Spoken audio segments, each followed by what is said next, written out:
Well, as warnings surface about attempted election meddling in Israel by a foreign country, all eyes turn to Russia. But the Kremlin denies it is, has or would intervene in the upcoming elections, not in Israel or any country in the world. Today, Israel's Shin Bet security service assuring the public it's well prepared to thwart any foreign intervention after its director warned such efforts were being made by a world power. Now, Israel uses paper ballots and not digital systems, meaning the only opportunity for a hacking attack comes before actual polling. So researchers say rather that the biggest threat could come from people trying to manipulate opinions by distributing misleading information online. Israeli Prime Minister Benjamin Netanyahu saying Israel will not be impacted by those seeking to disrupt the process. I can tell you one thing. Israel is ready to foil cyber meddling. We're ready for any scenario, and there is no country better prepared than we are. Joining me now, journalist David Patrikarakos, the author of A War in 140 Characters, How Social Media is Reshaping Conflict in the 21st Century, and also joining me in studio, senior correspondent Jordana Miller. Great to have you both with us. David, we'll start with you. Is this now the new reality with social media and both its power and, I suppose, vulnerability? Are elections ever fair and free?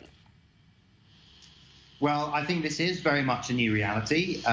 We saw what Russia did in the US election. Now, the scope and the actual effects are still in doubt, but what is not in doubt is that meddling did take place and took place on quite a wide scale to the degree that it reached a large number of people.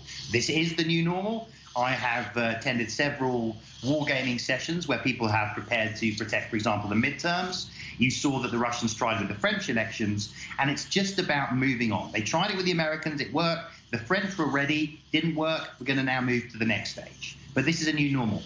All right, we'll move into studio. We're looking, of course, here at Israel, and we heard the Israeli Prime Minister saying there's no country better prepared than us. Is Israel right to feel like it's any less vulnerable than any other country? Well, I think because Israel has specialized really in cybersecurity, it does have in place systems to protect the voting or the integrity of voting in a way that likely most other countries don't.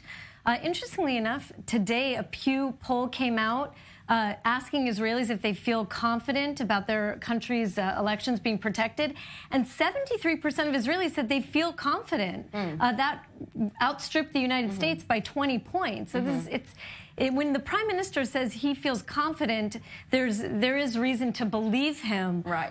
But of course, there are always weak links, and you touched on some of those earlier. Of course, there are not tallies, votes. The actual way people vote cannot be affected, but the way that they're sent, those tallies are electrically sent from centers around, from voting centers to the Central Election Committee. And the committee today, we heard from the deputy director saying they're taking measures to try to protect those tallies will be sent.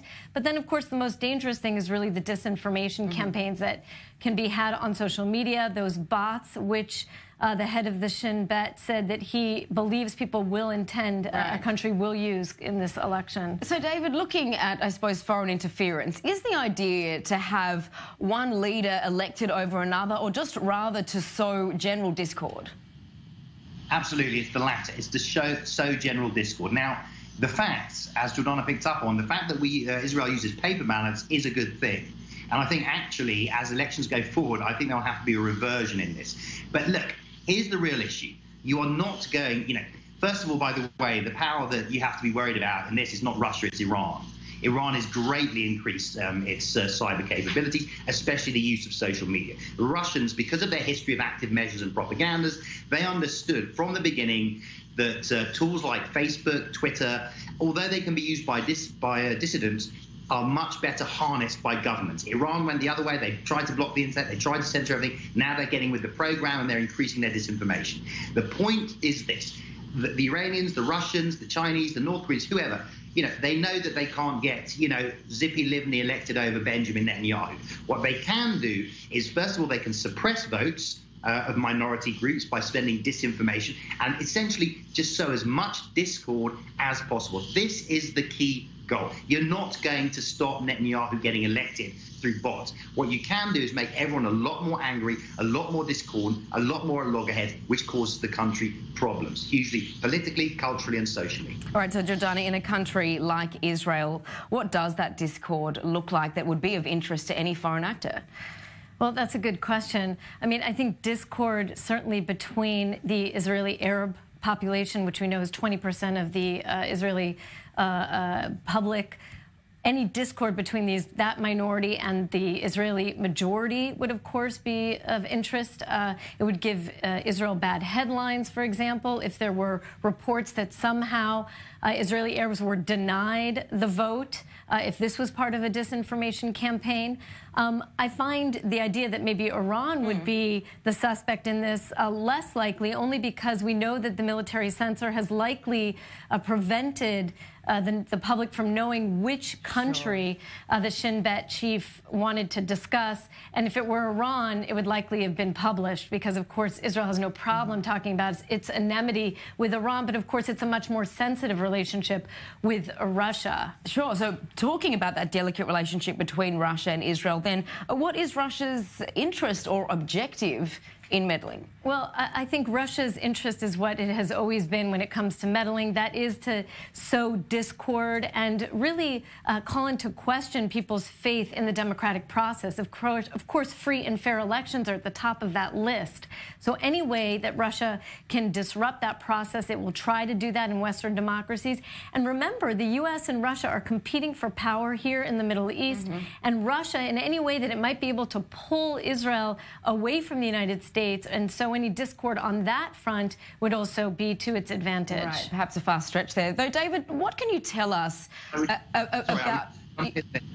Sorry, I'd say that don't forget, I mean, Jordana makes an excellent point, and also don't forget that Israel has a large Russian population, or originally Russian population. All right. So and the Russians are very invested in getting their message across to these people, or getting support for Putin across to these people. And they are a constituency that the government has to worry about. So there is that as well. Sorry, I just wanted to That's all right. weigh in on that. Of course, very interesting. Just very briefly, because we have to go out for a break, talk us through what we need to be aware of, how this fake news is in fact manufactured and how we could be aware of finding that on our own, I suppose, social media platforms. Look, I mean, it's difficult. It's getting harder to do all the time.